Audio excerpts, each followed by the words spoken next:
Praise the Lord. வேதத்திலே வெளிப்படுத்தல் 2வது அதிகாரம் 4வது வசனம் சொல்லுகிறது, நீ ஆதியில் கொண்டிருந்த அன்பை விட்டாய் என்று உன் பேரில் எனக்கு குறையுண்டு.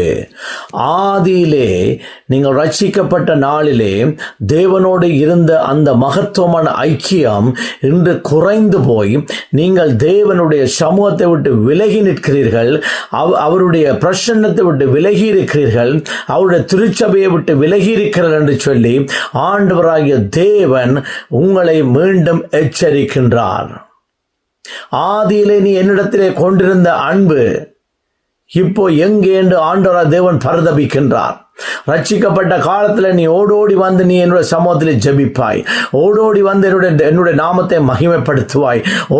தினமும் வேதாமத்தை நீ படித்து அதை தியானிப்பாய்.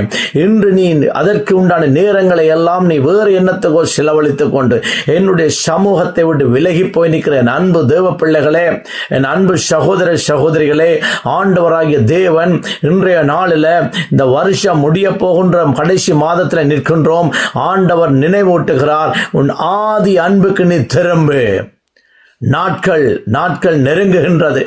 அவருடைய வருகைக்குரிய சகல காரியங்களையும் நீங்கள் இந்த நாட்களில் பார்க்க முடியும். தேசங்களில் நியாய தீர்ப்புகள் தொடங்கி இருக்கின்றது. தேசங்களில் இயற்கையின் அழிவுகள் பெருகி இருக்கிறது. ஜனங்கள் மரணத்தின் ஓலத்தை காண்கிறீர்கள்.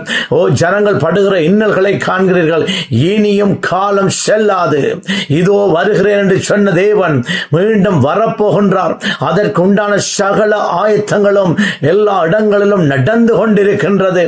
என் அன்பு தேவ பிள்ளைகளே, இந்த சந்தர்ப்பத்தை நீங்கள் விட்டு விடாதபடி, எல்லோரும் சபையை கூடி வருகிறதை விட்டு விடாதபடி, நீங்கள் என் தேவ பிள்ளைகளே, என் அன்பு ஜனங்களே, தேவனை சொந்த ரட்சகரை ஏற்றுக்கொண்டவர்களே, ஒருவேளை நீங்கள் ஏதோ ஒரு பாவத்தின் நிமித்தம், ஏதோ ஒரு காரியத்தின் நிமித்தம் நீங்கள் விழுந்து போயிருக்கலாம். கர்த்தராகிய தேவன் மீண்டும் உங்களை எச்சரிக்கிறார். மீண்டும் என்னுடைய சமூகத்துக்கு வா, உன்னுடைய பழைய அன்போடு என்னிடத்தில் வா. நான் உன்னை உயர்த்துவேன், உன்னை ஆஸ்வதிப்பேன், உன்னை மகிமைப்படுத்துவேன், என்னுடைய ராஜ்யத்துக்கு பங்குள்ளவனாய் உன்னை மாற்றுவேன். ஆகையினாலே என் அன்பு தேவ பிள்ளைகளே, கர்த்தருக்குள்ளே உங்களை ஒப்புக்கொடுங்கள். கர்த்தர் உங்களை மீளவும் கட்டி எழுப்ப போதுமானவர் இருக்கிறார்.